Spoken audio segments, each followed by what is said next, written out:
Hello everyone, welcome to the Digital Miner YouTube channel. Today we will build CPU plus GPU mining rig for Monero Electroneum Kryptonite algorithm.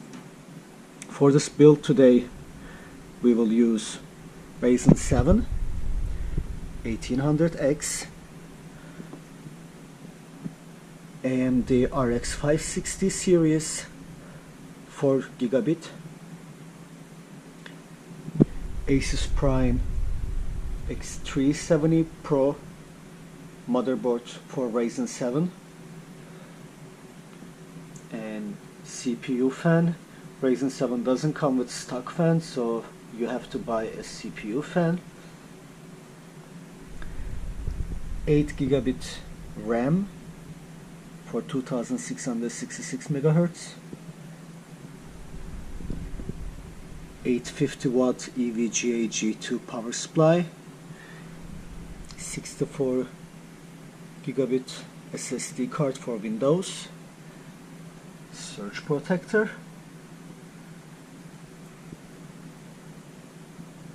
electric consumption reader, and risers Explomus version 8. So why did I choose RX 560? The basic and the only reason is the price. As you know, the RX 580s and the other GPUs are really expensive. It's like almost triple the price, but these RX 560 is still around $140, $150. You can get it from different sources like nextwarehouse.com, newegg.com, basically. So this is really affordable, and it gives you almost 450 hashes on Kryptonite. That's a really good result. For motherboard, you can have MSI version. It is like $20, $30 cheaper, but I chose Asus because it had rebate on it. So it is $20 rebate on this motherboard when I purchased it, and I think that's a good motherboard. Ryzen 7 1800X, and I'm expecting to get 650 hashes per second. For Kryptonite mining, you have to use Windows. As I know, it doesn't work on Linux-based operating systems like Simple Mining OS, which is my favorite, or itOS. So we will use Windows, and you need at least like 64 gigabit SSD card storage for Windows. For RAM, I generally use 4 gigabit, but this time I purchased 8 because that was $82, and the 4 gigabit RAMs are around $50 to $55, and I was like, just $25–30 more, why not? You know, it was a good deal, and I just chose 8 gigabit this time. So let's go to the build. I already mounted and screwed my motherboard on my rig frame. There are some silicone bumpers underneath there. I'm not sure, can you see it? There are some silicone bumpers. It elevates the motherboard from the rig frame, and as you see, these GPUs have no power connection, so it's gonna be low power consumption. It will be powered by the risers, and as you can see, you can use either Molex 6-pin, or you have SATA connection. You can use either of 3 choices, and these are so small. Okay guys, I'm gonna be so honest with you. This CPU fan, it is so hard to mount on. So there's a retention plate here. You have to insert it underneath the CPU fan, and it's not easy. I spent time on it, but it looks cool. And I hooked up my SSD card with a SATA cable. My power supply is powering the motherboard and CPU. CPU fan is connected to the motherboard, to a power supply. Now time to power the PSU and do the BIOS settings. I hooked up all the cables and I'm doing the test run right now. I had some issues at the beginning. My motherboard didn't run, so I was thinking it's about a motherboard issue, but I did some troubleshooting. I moved the CPU fan and CPU itself from the socket. I cleaned the thermal paste and I remounted back. There's a little click sound. It's hard to hear it, but when you mount the CPU, you hear the click sound. You guys have to hear that sound, otherwise the motherboard won't turn on. So I just installed one GPU at the moment. It's, as you can see, it's running. And be careful when you're inserting the PCIe risers. PCIe risers should be, the version 8 should be insert like this. And my motherboard is running right now. Everything is cool, and you can see this is the BIOS page. Now I'm gonna update the BIOS version, and I'm gonna use a USB stick to do this. I'm not gonna use the internet. So to update the BIOS, the updated BIOS, you have to go to Tool, and you should choose the Asus Easy Flash 3 utility. You go there, you're gonna choose the storage devices, and as you can see, my storage device is insert, and there's a Asus Prime X370 Pro 3803.cap file. I downloaded from the Asus website, and I'm just gonna hit yes. Do you want to read this file? Yes. And now you wait for a while. It asks one more time the authorization.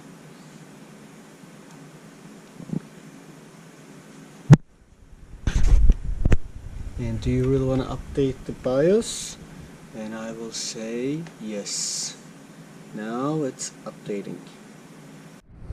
I will install Windows from USB thumb drive.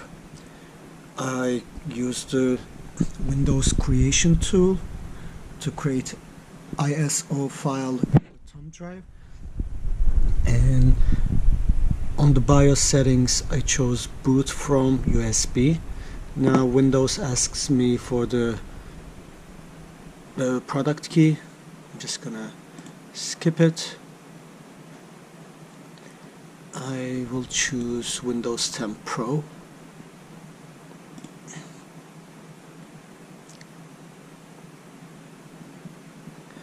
Then yeah, I accept the license.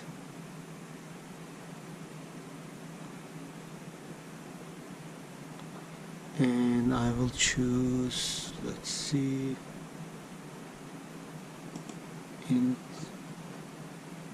yes, I will choose the unallocated space, and I will click next. Windows installed, and I unplugged my USB drive. Now I'm gonna do some settings. First I'm gonna find the run, and I will type services.msc.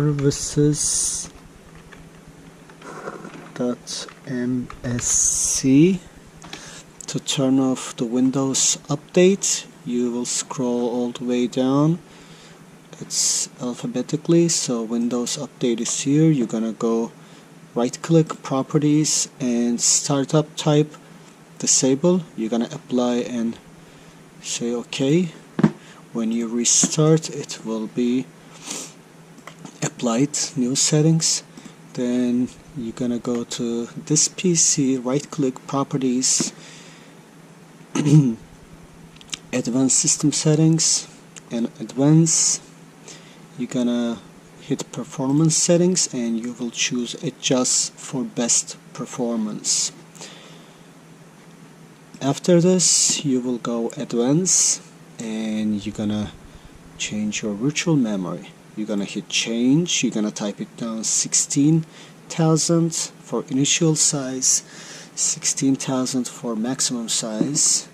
Click OK, and virtual memory is set. One more setting we supposed to do, which is on the settings. You're gonna go system, hit power and sleep. That screen will be never, because you don't want your PC to turn off or go to sleep. So additional power settings, you're gonna choose high performance here. At the beginning it might be hidden on this part, so when you right click that arrow, you will get that high performance settings.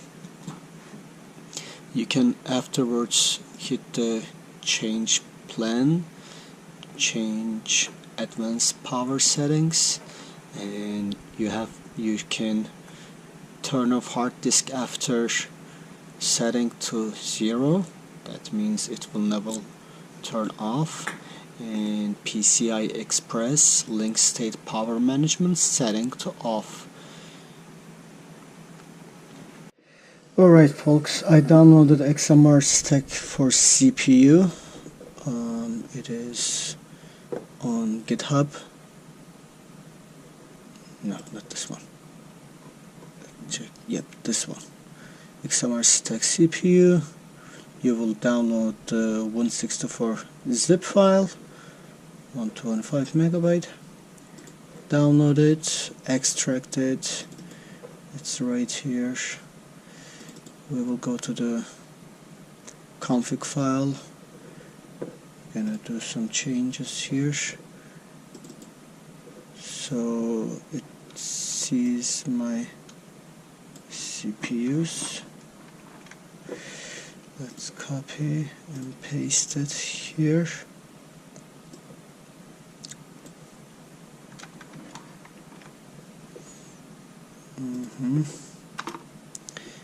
So it displays all threads 0 to 14. So every other thread is displayed here.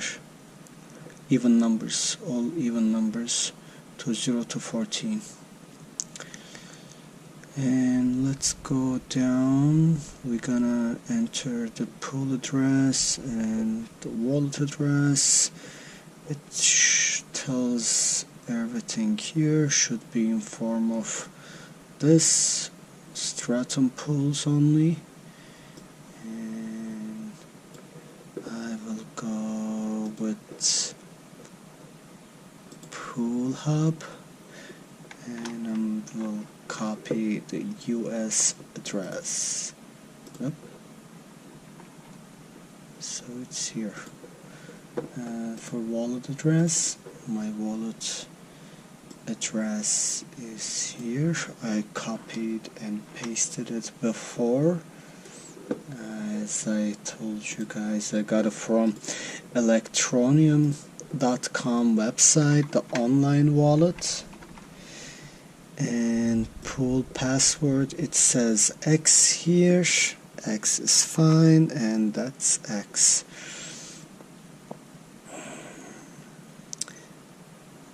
I guess it's fine. Let's save it. Exit it. And now we will run the mining software. I had some issues with the mining pool hub, so I switched the pool settings. Now I'm using US easy hash pool. Go choose Electroneum. It tells you what to do. I just changed the pool address to this, and I added my wallet address. Alright guys, the miner program started to mine. It doesn't display the hash rate, it just says the results expected, new block detected, and it resets the difficulty according to the speed of the GPU. So to see your hash rate and hash power, you have to go to your pool. For this case, mine is easy hash pool. You have to add your address here. You're gonna hit the track wallet at this place here. It hashes 361 hashes per second, which is not good, but there is no overclock yet. It's just out of the box. I think that's something acceptable, but I want to also compare this 361 hashes with Awesome Miner. I already set the Awesome Miner. It is pretty easy. You just need to download the Awesome Miner. Let's delete this. Oh, I'm gonna delete that. Yes. Oh, not this one. Remove. Yes, remove. So you're gonna hit the new miner, add new miner. It says you can hit managed miner. That means you're managing your miner. I think on this option it switches the most profitable coins, which I don't like it. I like to control my own miner. This is digital miner. That's AMD. Just none. For algorithm, I'm gonna work on Kryptonite. In this case, I have to choose the coin from Kryptonite, Electroneum, and this is. I'm setting this for GPU, by the way. This is not for CPU. CPU already set. So this set pool hub, Electroneum, CPU, and finish. So this is the CPU. I'm just gonna run the CPU for demonstration purposes. As you can see, it's really easy. You don't really have to worry about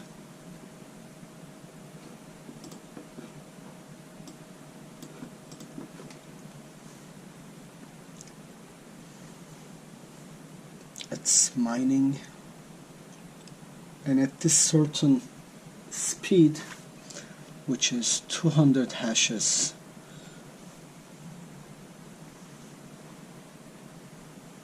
I just got it's 300 right now. Okay.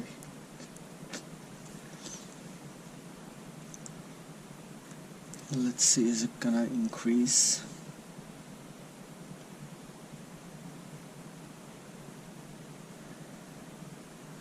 I don't think it's gonna increase, but it is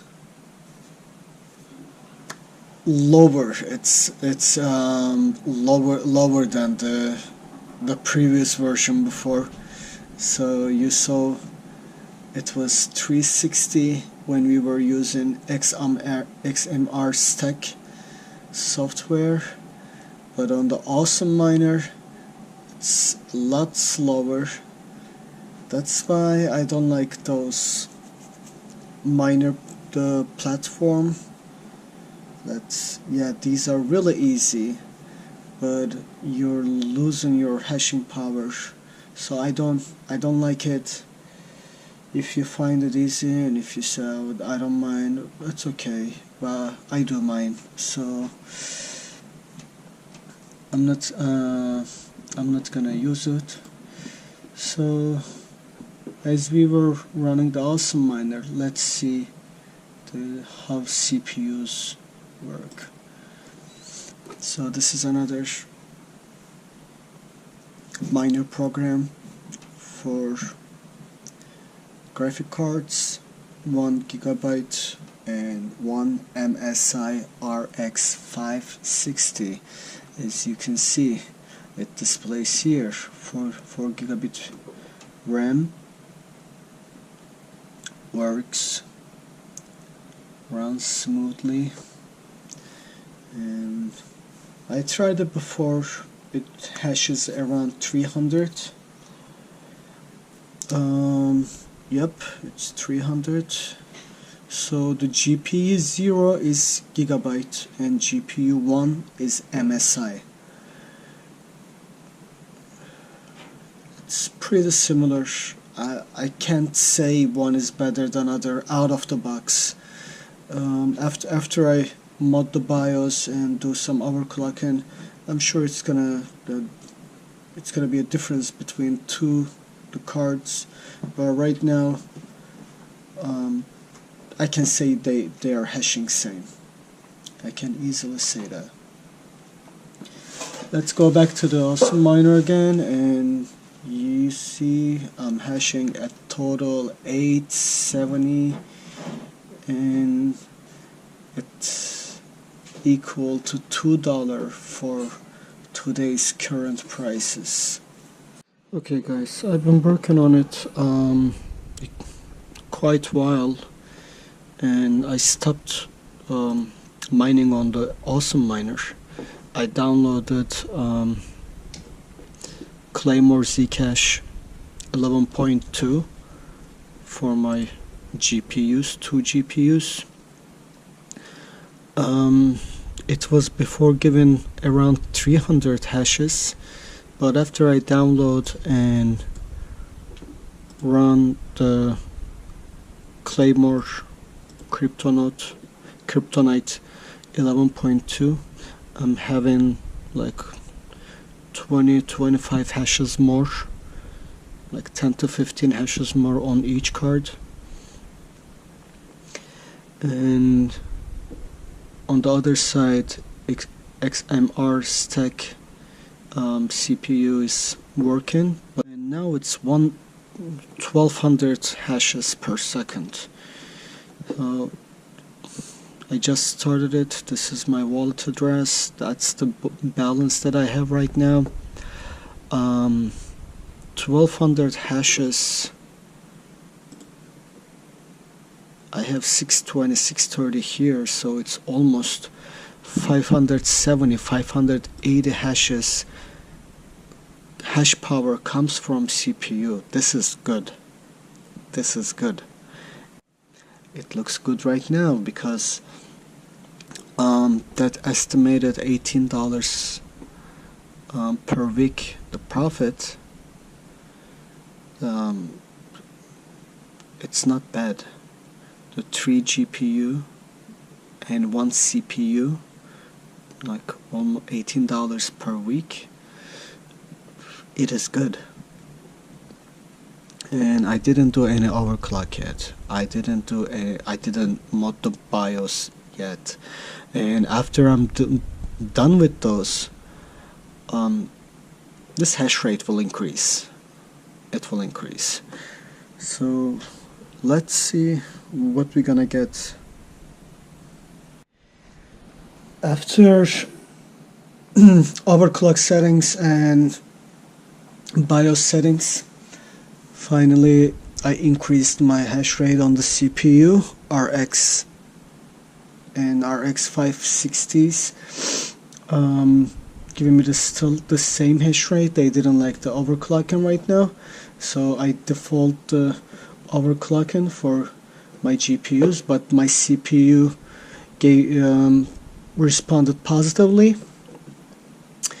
And after my overclock settings, my Ryzen 7 1800X is giving me 654 hashes per second right now, and the highest hash it gave me is 674.4. This is good.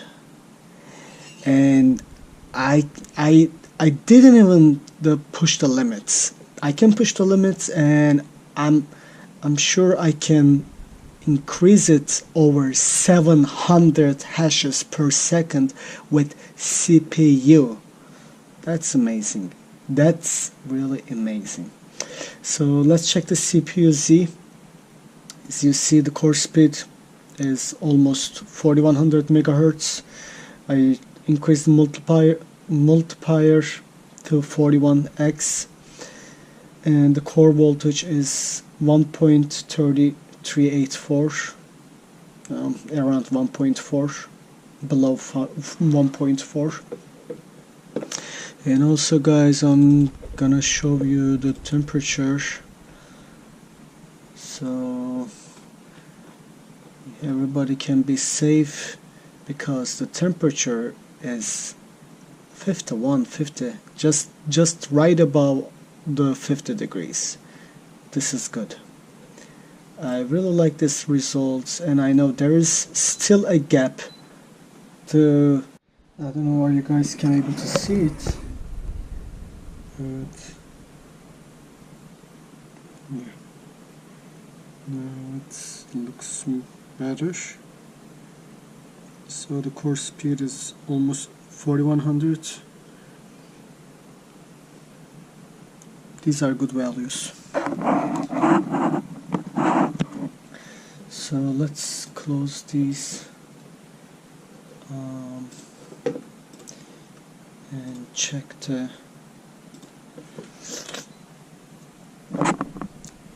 motherboard overclock settings.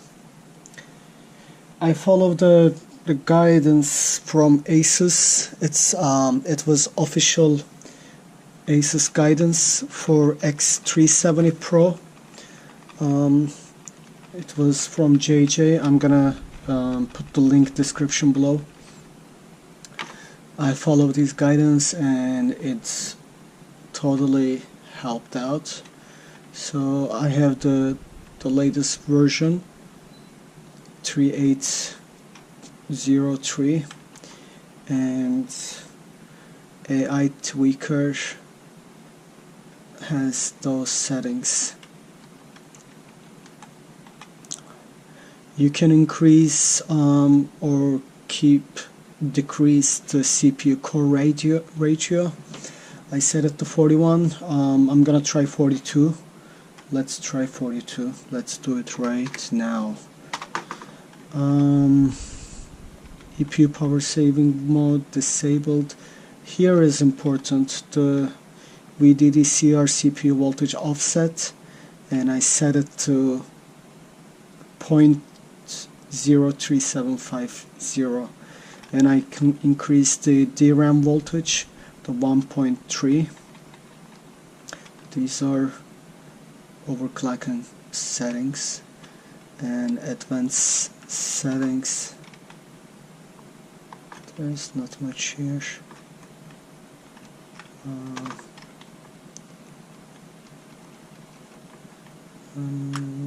Just checking, is there anything? Oh yeah, this is global C state control. He advised to turn it enable, as I did.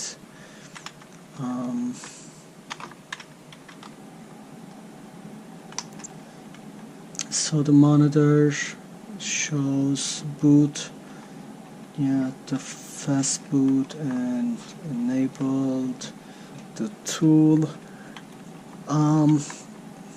I created an overclocking profile, so it's the profile number 1, and so whenever I choose the profile 1, it will give me back to 4100 OC clock. Let's go save changes and reset. I can tell you guys with my complete honesty, it didn't like 42, so 4200 is not working, and I will try it later, but I'm not gonna try it now. I'm just gonna run the Windows. Let's put this apart. So 675, it's still really good result. I'm gonna look for ways to increase it. It's 669, the highest right now. It's good values, 669. Over 650 is good values. So thank you for watching. I really appreciate your time. That's a long video. I appreciate your time. Thank you for watching. Please subscribe my channel. It might some steps that I just skipped, because that's a long process. I spent long hours, and the work, and spending time with this. It's not easy. It's not easy to do everything all together. So please subscribe my channel. If you like the video, just give the thumbs up. If you didn't, okay, that's fine. If you have any questions, just ask it on the description below, and I will try to help everybody as much as I can. And I hope you enjoyed it. Thanks for watching again.